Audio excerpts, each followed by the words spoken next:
Welcome to the Mike on Much podcast. I am your host, Mike Veerman, and I am here with my trusty friend and producer, Max Kerman. Max, what's going on? I just popped over from the studio where the Arkells are recording right now. We're going to get to that in a second, Max, because we're also here with Shane Cunningham. We increasingly doing more three-man pods. It feels good. Hello. All right, guys. This is a really exciting episode today because our feature interview is Joshua Jackson. The star of The Affair, obviously Dawson's Creek back in the day. This guy's very big. Canadian. Canadian, too. Yeah. We will get to Joshua Jackson closer to the interview.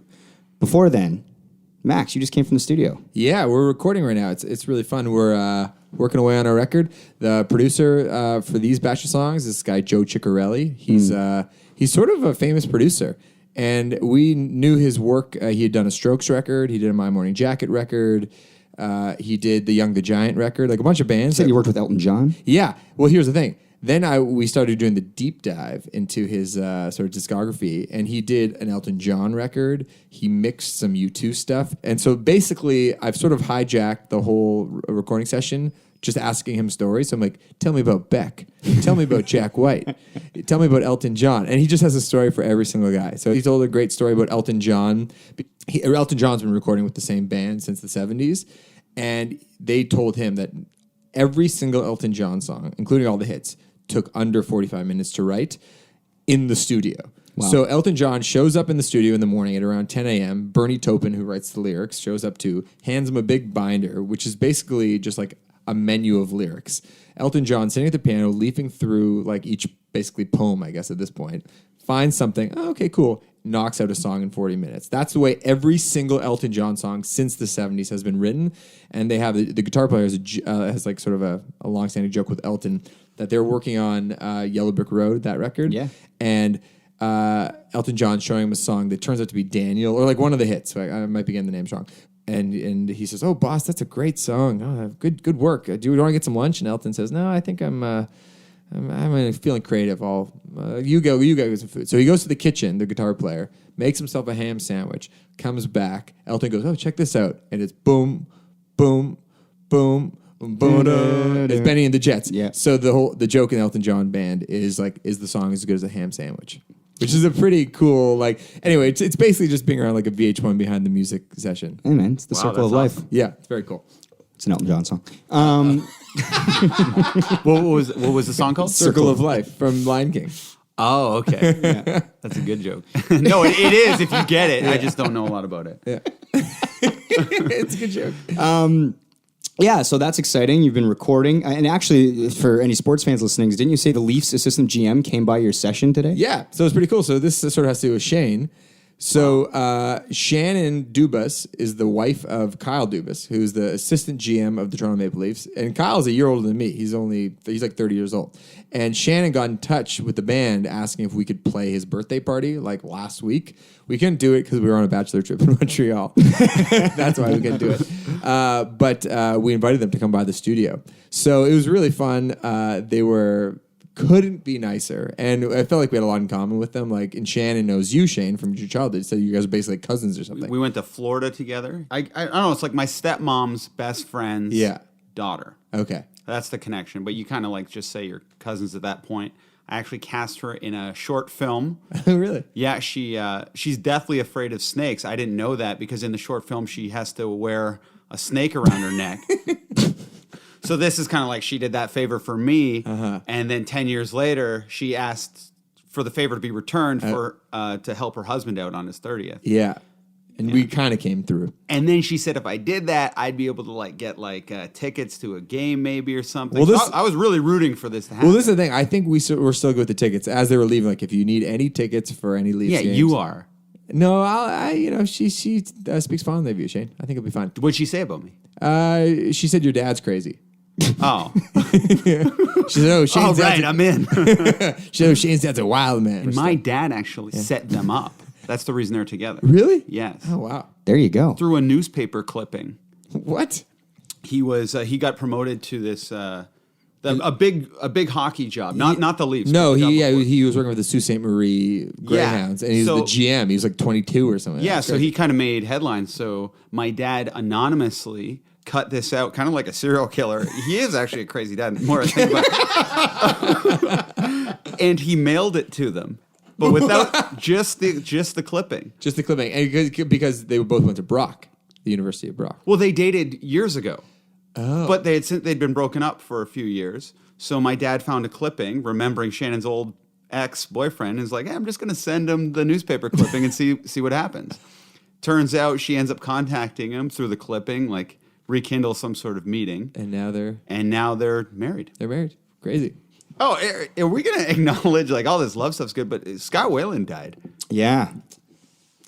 I mean, that's what I thought. That's why I thought I was called in. No, we just for like Off the you. Top. No, we just want to hang out. Yeah. No, but I mean, you that's a huge story, and obviously he was a guest on this podcast. Shane and I sat in a room with him. 2 months ago? It's insane that happened. Yeah, I mean, it's pretty shocking. It is and it isn't, because Right. he seemed very unwell while we were interviewing him On the pod. because he looked much older than his years. I thought, and he looked like a very cool, maybe like 58-year-old, Right. And he was only 48. Yeah, I guess you sort of nailed it. It's shocking in the sense that it's like anybody you were just talking to a couple months ago that dies in their sleep. That's shocking. But I mean, I guess the kind of like overall feeling or the way that sort of people have talked about this, the tones they're using, sort of the way they're speaking about it, seems that nobody is shocked. Do you think that's just like a rock star thing, or do you think it's a him thing specifically? I think it's a him thing. I think people, because I know some friends of friends that are sort of know people in LA and in that camp and in that world, and I think there's probably a lot of people from his generation, like 90s rock, that partied really hard and did drugs. But if you're still doing that into your 40s, to that degree, there's a good chance, you're not going to live very long. And they actually found cocaine in his bunk in his bus, the room he was staying in. Yeah. So he wasn't being truthful when he said he was off. Oh, drugs. of course not. Right. He didn't sound like he was being very truthful. But what do we know? Yeah, it was actually the only one, because it did affect me, that I put on my Facebook to promote, because I try to keep like the things I say on the pod, like I don't want my family checking it out. But then my mom and sister actually ended up getting curious and checking it out, and it caused a bit of a like ripple effect. Oh, so for context, so that we do this Scott Weiland episode a couple months ago, and Shane comes on at the end and does his pop culture aficionado thing. He reviews the movie The Visit by M. Night Shyamalan, but in describing the movie, it basically just becomes a big story about going to the film with his mom and his sister, and it was like a comedy of errors. And I didn't know that one was attached to that episode. Right. So I was just like, what are the odds, it'll be about. So I took the risk and I put it on my Facebook page. But my sister was quite upset with me. What did you say that was so bad? I thought didn't it was think charming. so. She said, oh, I wish, she's like, I seem like a weirdo and I wish you cast me in a more endearing light. So I just want to say, I think Tiff's very cool, my sister Tiffany, and she is endearing and she's very fun to be around. And to my mom about the one-ply toilet paper. You did say your mom buys one ply. I think my mom's very cute and funny and fun, because I noticed when I went there, she had 2-ply. Oh, really? Yes, she had changed all the toilet paper. And I don't want to send her to the poorhouse because of this podcast. It is 18 cents more. So. And I think the other thing is that everybody has quirks in their family. That's what makes that's what makes our families interesting. Yeah. But apparently I heard that she actually, just when guests are coming over now, she switches it to 2-ply and then switches it back to 1-ply when the guest leaves. That's what I heard. My mom still turns off the heat at night in the middle of the winter. Really? Yeah, because she's like, well, you're under a blanket. Why does the heat need to be on? You realize your mom's going to listen to this podcast now and be very upset. I know. See, Max's mom's crazy too. All right, guys, this is an exciting episode because we talked to Joshua Jackson, Canadian icon. I'm saying it. Oh, yeah. Chris Hadfield's probably my favorite interview so far. Yeah. But this is right there, man. You know what? I feel like I wish we had an hour and a half with Joshua Jackson. Big time. He could have talked forever about so many different things. Actually, I was actually kind of nervous preparing for this because I was there for this one. Max you was and there. I were sitting in this boardroom at 299 Queen Street. I will say this just before you get into that. When we didn't know whether or not you were going to be there or not, I feel like my brother Greg and Shane were about to get into a big fight about who got to come with me for this one. I know. And then I just put my foot down and I said, I'm in. Yeah, it was like because Greg all of a sudden wanted to go, and I'm like, I'm the backup guy. Yeah. Like if I'm sick, you're next in line, but I'm feeling fine right now.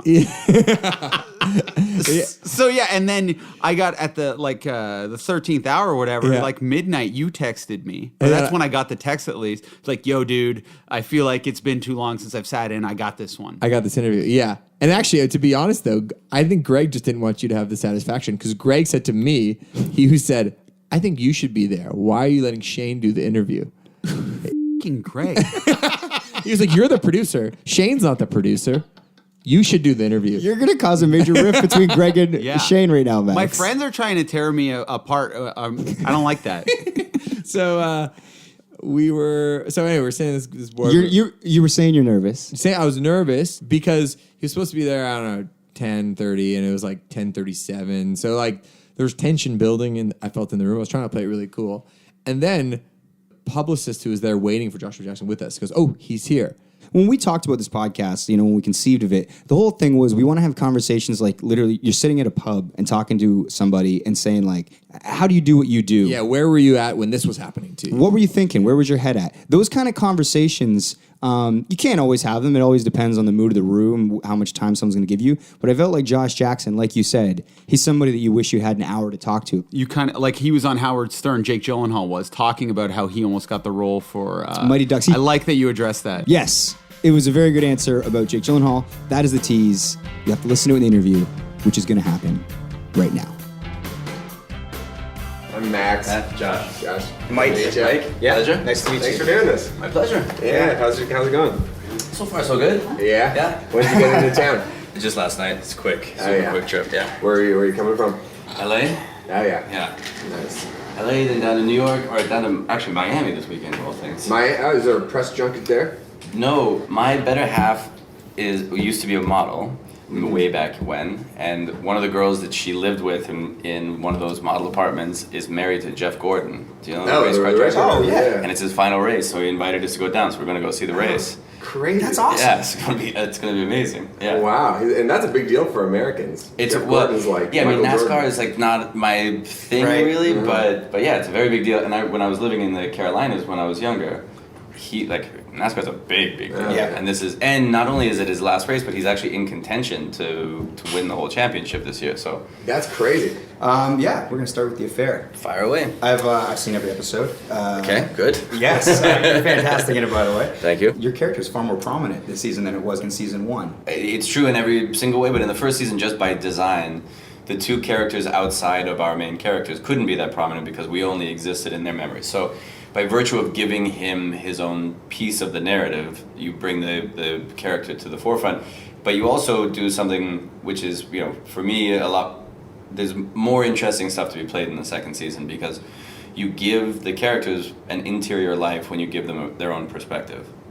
And so this guy who was, for Noah, a very sort of simple, brutish character, and for Allison, a more complex but still sort of simply drawn character, suddenly gets an entire world of possibilities when you go inside of his skin and you see how he's interpreting what's going on. Far more three-dimensional. It's Exactly. like he's a real person. He's all a of real sudden. person, yeah. And as an actor, is that something that you were like, sweet, this is great?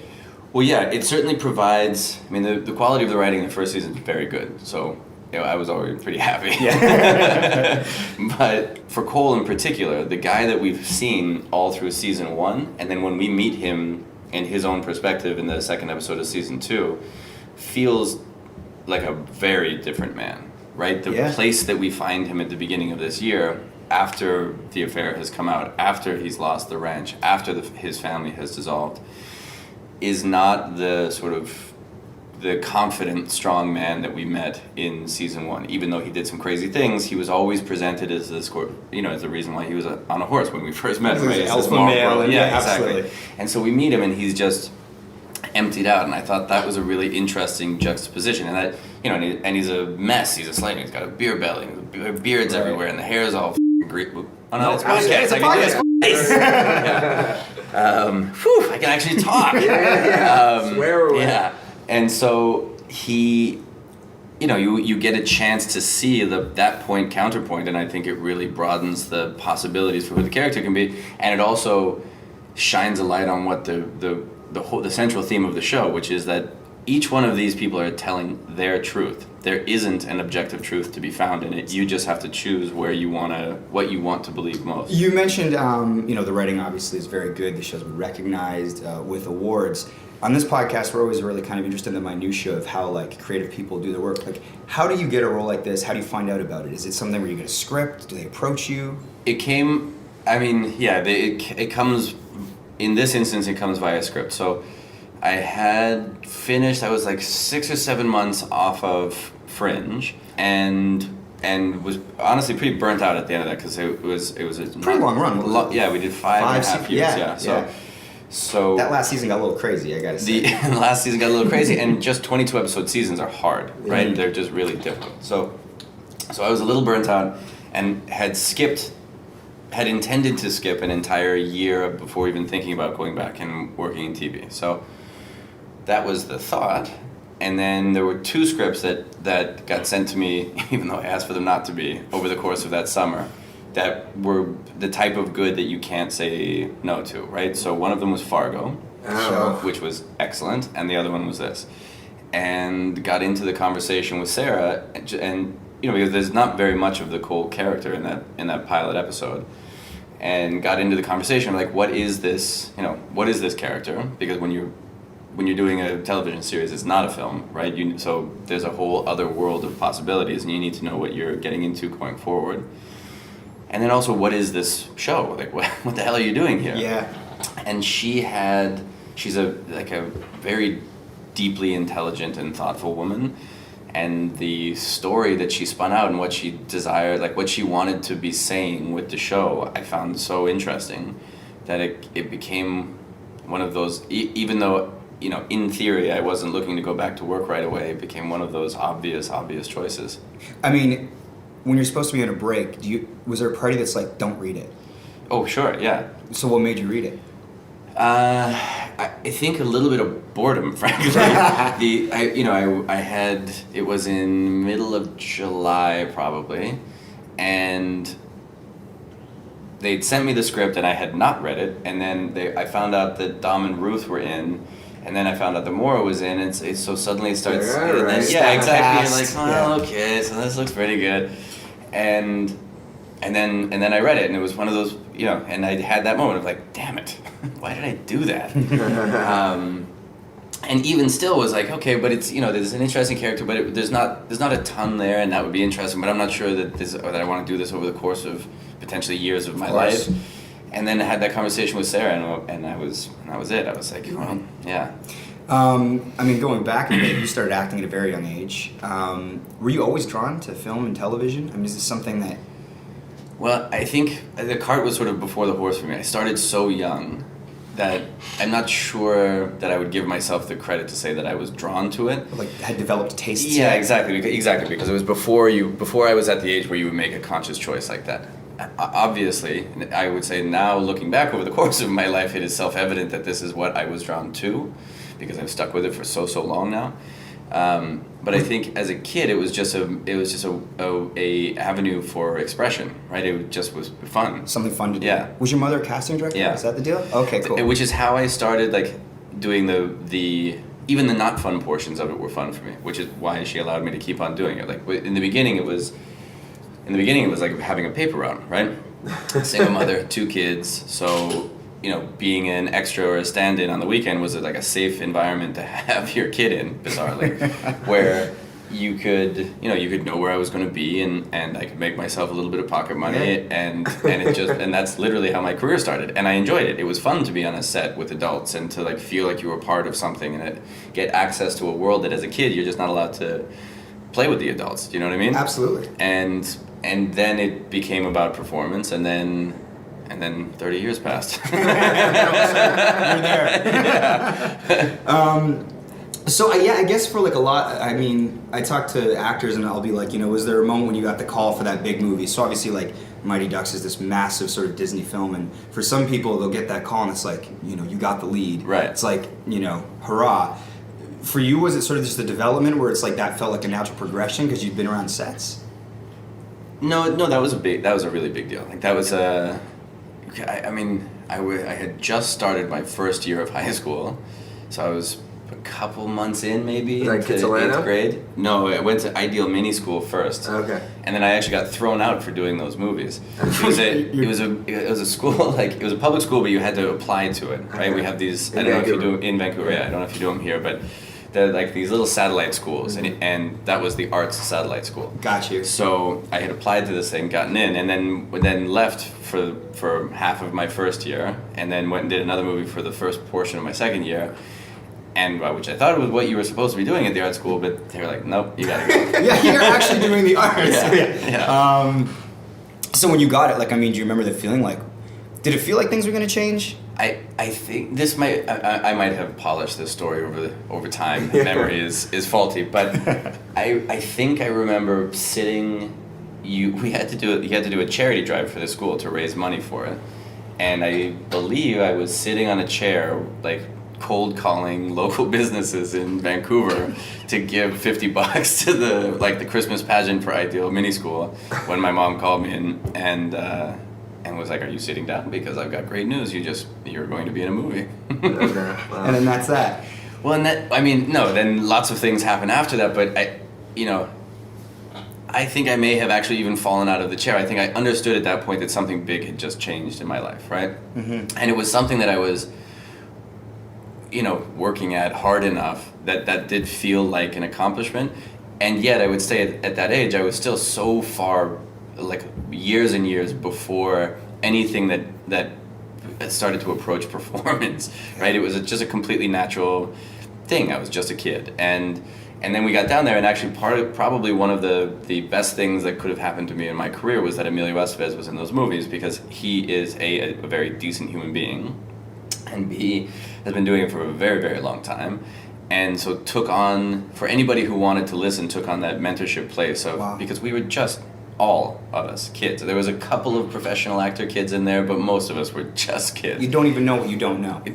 I mean, I remember doing a scene in the first Mighty Ducks movie where, and I think I was just probably bored, we were doing this long scene around a table, and because we did so many takes, I ended up learning all of the dialogue. So I would just start talking every single line. I would do the whole thing around the table, like literally speaking out loud as other people would speak, like da, da, da, da, da, da, da, da, da. And finally Emilio had to be like, you can't do that because they got to record us. I'm like, oh, like I knew nothing. I was as green as you could possibly be.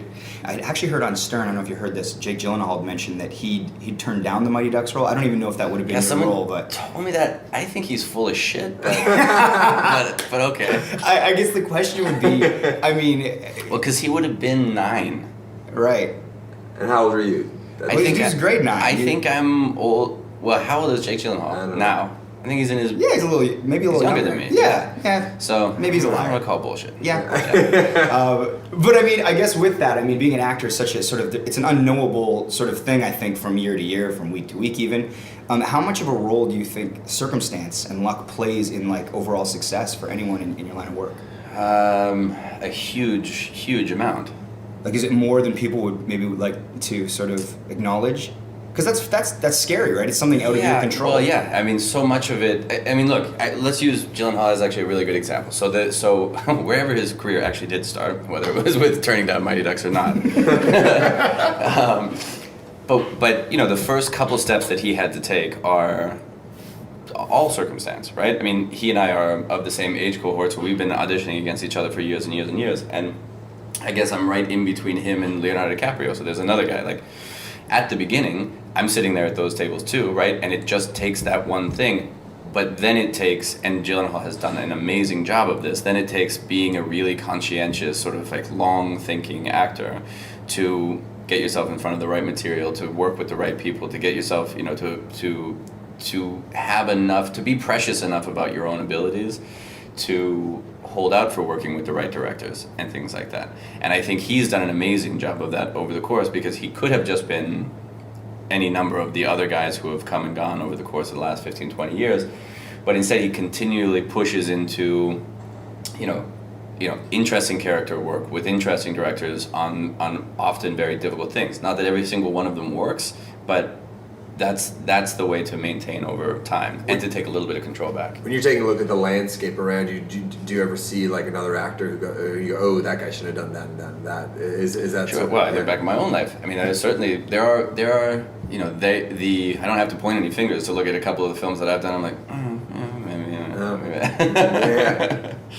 That's a fascinating thought. I mean, at what point did you become conscientious of that? I mean, in the beginning, were you kind of like, oh, I'll take this, I'll take Sure. that? At the beginning, I want to work. Yeah, at the beginning, it was total, like, you want me to do what? Yeah, of course I'll go do that. Absolutely. I get paid? Yeah, exactly. Okay. Yeah, well, and yeah, I mean, you know, that was no small part of it. Like, I was the eldest son of a single parent family, so making money was that wasn't a side pursuit. Yeah. You know, that was important. Yeah. And it's a large portion of what was so radical for me in my life and in my family's life about Dawson's Creek was suddenly to go from, you know, when people conceive of what that, like when you say, oh, that show must have changed your life, it did, but not in the way that most people think. Like, not in the suddenly you're famous or suddenly you have more options. Suddenly I was making more in a week than most of my friends' parents would make in a year. And my family's financial situation changes from, you know, like working single mother, and we were taken care of. I don't want to like paint some miserable picture, right? Like, you know, our life was okay. Sure, but you still worry about bills. Sure, you're but yeah, living my life. mom is, you know, a single mom raising 2 kids. You are certainly worried about bills and everything else. And then, you know, from that, my sister's able to go to private school and then have get a good education in the States. And so it just like, that was a radical shift in all of our lives. And so the money-making portion was always present for me. Like, it wasn't purely an artistic endeavor. And I will admit to the fact that there are films certainly that I have taken over the course of my life that were simply because bills had to be paid. Like, that's just honest. You're not like a rich Hollywood kid or something. Yeah, like there wasn't a safety net for me to fall back into. Uh-huh. So and it does, you know, that has impact. And I will say, and this is one of the places that I have like respect for Jake Gyllenhaal, is that he had a sense of his own value from a very early age, and made those. I'm sure the whole world opened up to him at a certain point. I'm sure he turned down some things that probably kept him up at night, but has had an interesting career where he has gone from, you know, interesting project and occasionally fantastic work to fantastic work by being more precious. Like you mentioned with, I mean, something as big as Dawson's Creek, I mean, coming off the Ducks and Dawson's Creek, these are like these massive successes. Yeah. Was there a stretch in your career where, you know, after all those movies and everything, where you're like, shit, like, what is next? I don't know what's next. Was there ever the transition out of high school sucked. Really? Yeah, so I'd never really auditioned for television before Dawson's, honestly, because I was never in LA, right? I lived in Vancouver, so you have to be there, or back in the day, you had to be there for pilot season, and that just wasn't part of, you know, I was in school.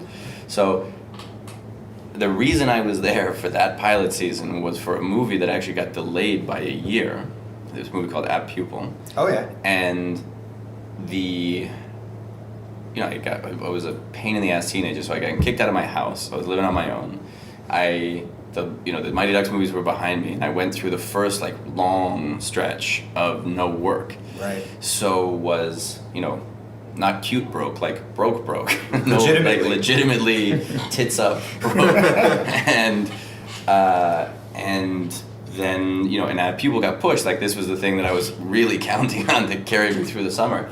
And got in a time of dire need, a producer that I had worked for several years before, he used to make these, you kind of call them like after school specials, not high quality work, but he made a bunch of them actually for Showtime. I think they aired on Showtime, now that I'm thinking about it. Yeah, that's random.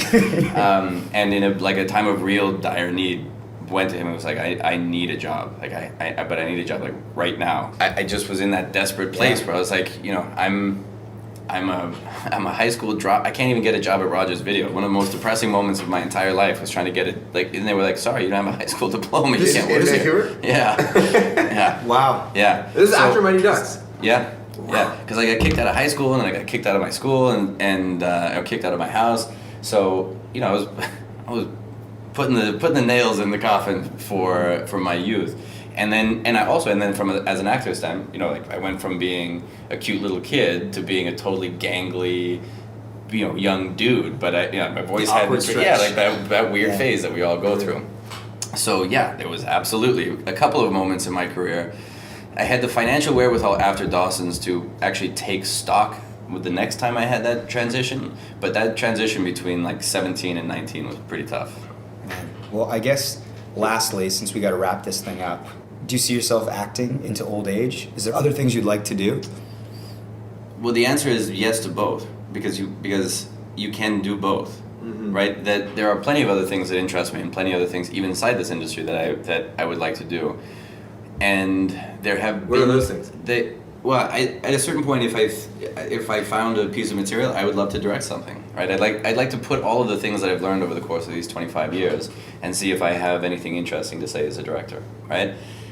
I also enjoy the process of producing, so I'd like to produce a couple more things. That being said, there's also things outside of this industry that I find quite interesting. So, unlike most careers where you have to do all of everything or all of something else, this career actually affords you the opportunity, encourages you to go in and have as many diverse interests as possible, because it actually makes the central pursuit, which is acting, stronger the more things that you go out and branch into. That was Josh Jackson. Thoughts? Man, charming mofo. He's, in my opinion, the biggest guest you've had on, for me, and what I consider famous. Yeah, he was great. But this is the Shane segment. Pop culture aficionado comes on the dessert. That's what Maxie calls it. I love it. The people I'm love hungry. it. Give me some sugar. All right.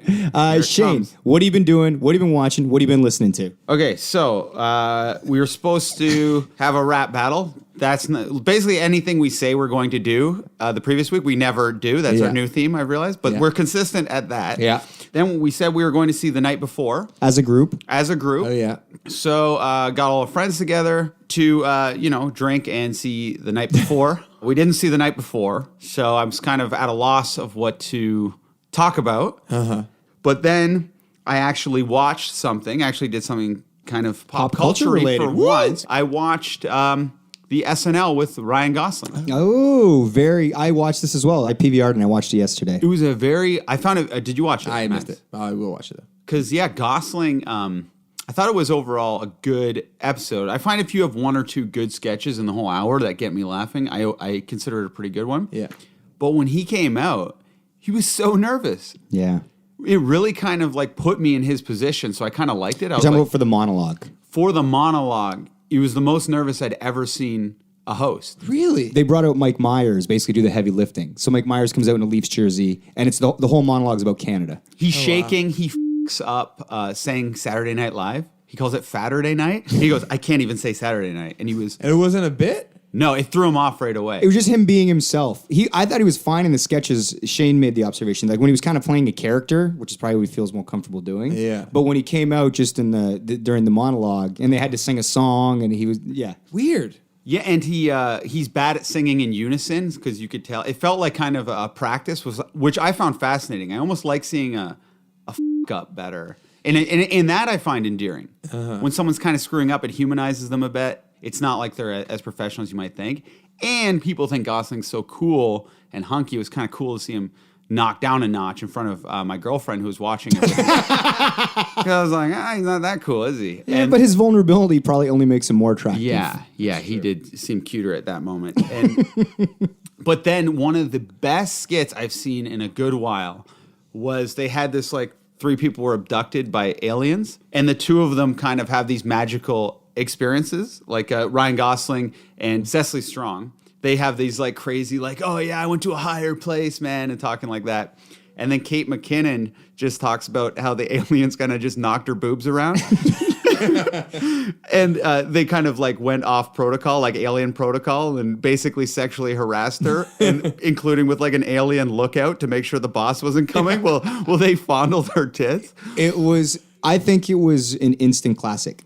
And it made Gosling comfortable, I think. Yeah. Because it got him to stop thinking so inwardly. And he was just like, I thought it loosened him up because it was right after his monologue.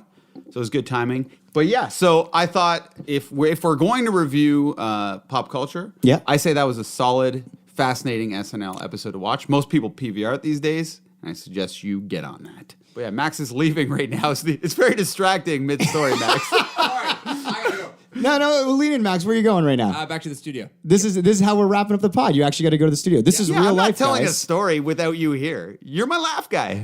Well, it was great, and I gotta go. Don't patronize me, Max. Just leave. Thank you for listening. Please subscribe.